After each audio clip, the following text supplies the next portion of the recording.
Greetings, tasty humans. I'm Steve, the official mascot of DM Tales. I'd like to make you a promise. If you like and comment on DM Tales videos, I won't eat you. And don't forget to subscribe. What was that? Never mind. Gonna do a quick peek at Arkenforge. Let's roll it.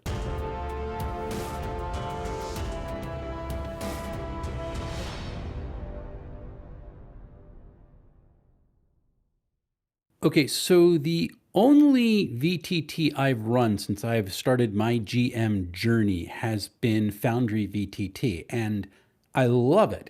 It is really powerful. It has all the tools that I want, and it's set up the way that my brain works. A lot of times people don't think about that with software. It has to function in a way that your brain kind of connects with it, and Foundry does that for me.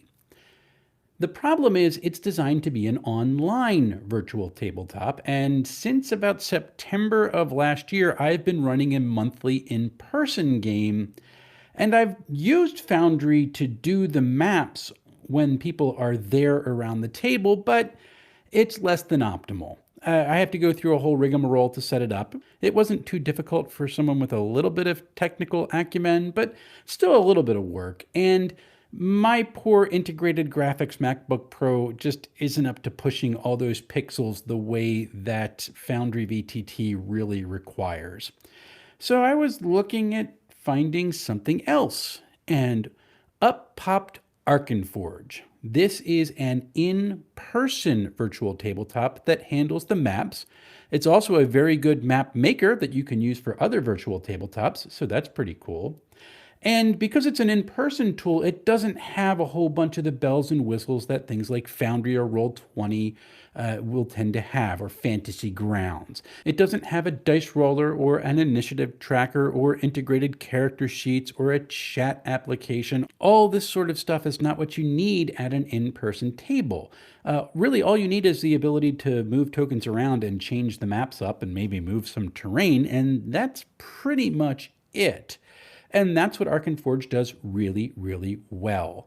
It doesn't have the bells and whistles, but what it does have is integrated second screen support that makes it really easy to project something to a table or a projection screen or however you want to do it for your table. That's really fun, and it also has speed. I have tried this with the same setup that I use for my in-person game every month, and it works great. Now, I'm going to work on a more full review of Arkenforge after I play with it some more. I want to use it actually in an in-person setting and play with the map-making tools a little bit to increase my familiarity with the system and the workflow of the application. But what I have, I really, really like. So let's take a look at what the players see when you're using Arkenforge. Okay, so I am looking at Arkenforge, and I have it set to do a secondary display. So this is what's showing on the screen right now.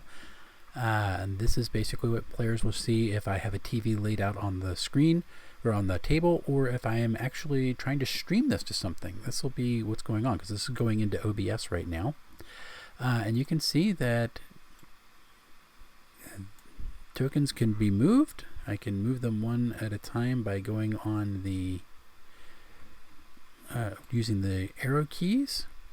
I can drag them to make them move. I can rotate them, which is kind of fun. One of the cool things is that the way doors work, it's not an automatic click. Like, you actually have to rotate them open, and you're going to see the dynamic vision and lighting will extend as I open the door. So you can actually have a token hiding behind the door. The players will not be able to see that, which is really kind of cool. And you close the door again. So you can have doors at different levels of being open and closed, which is really neat.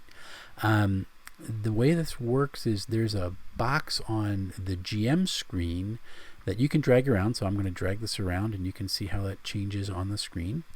You can zoom in and out. So I'll zoom out, and I'll zoom in. That's just by changing the size of the box. And let me take us to the GM screen. So this is basically what I'm looking at here when the players are seeing just the just their tokens and what they can see. So this white box here, and I actually changed that color of that border to be white so it would show up on the dark background, which is very, very helpful. This is the player's view right here, and I can zoom in and out as much as I want. I can move all over the place as long as I don't move that player's box. That's what they're going to see, which is kind of fun. And I can zoom that back out again and readjust it, which is very cool. And you can see this actually in real time. I'll put both on the screen here. So you have the player's box down in the corner. You can see how that moves. Let's get this there, and I will rotate that token there. You can see that in that picture-in-picture at the bottom there. Really fun. I've actually got my Stream Deck configured using a third-party controller that's actually integrated into the Stream Deck software itself, to where I've got a program where I can click a token or select a token and turn off their torch with the button. I can turn Fog of War on and off with the button. Some of the other ones don't work. I have to try to get them to program correctly, because there's times where I want to brush on Fog of War, particularly if they're outside, and I can't get those buttons to automate with the Stream Deck for some reason, but I'll figure it out. Really, really cool. And this makes me happy because what I think I'll be able to do is I'll be able to maybe stream something. Have some folks roll some real dice and put them in OBS Ninja, stick them on the bottom with their video, and maybe we can stream an encounter and see how that works. But this is really going to be fun for in-person gaming, to have the maps all set up and being able to control the screen that the players see so easily and so fluidly is really impressive. I'm really, really looking forward to it. So again, here's the player screen. That's what they see. We're going to open that door up and make them go down the hallway. So some people might ask, why bother? If you're playing in person, go get a battle mat, draw with a dry erase marker your map out, and you're done. Or use something like Dungeon Craft, which I just demoed for the channel not too long ago. Well, the answer is this: I like digital maps. I'm a rather fidgety person, and when I'm given a whole lot of objects that I have to keep track of, I tend to just throw them all over the place or knock them over. And the more careful I'm trying to be, the more of a mess I tend to make. This is something that goes through my entire life, not just with the tabletop. So for me, a digital map is a way to have some freedom. I can use all the assets. I can build something that is relatively beautiful. It's mine, and I can put it out there for people to use. And that makes me really, really happy. I also don't have a whole lot of storage, so being able to just have everything on my computer and not needing to throw it into bins or put it into a filing cabinet or anything like that, it just works better for me. You might like physical assets, you might like minis and terrain, and I might integrate some of that stuff in the future, but right now I'm fine with the digital maps. So that's just me. And the cool thing is, because Arkenforge is both a digital map maker and an in-person VTT, if I ever get to a point where I need to improv a map, pretty much like with physical assets, I can just toss some things out onto the screen and throw the players in there to have whatever encounter gets rolled up. And that's really, really helpful.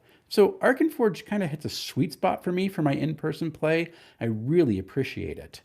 And you can get it from their website right now. Their Fantasy Starter Bundle is only $35.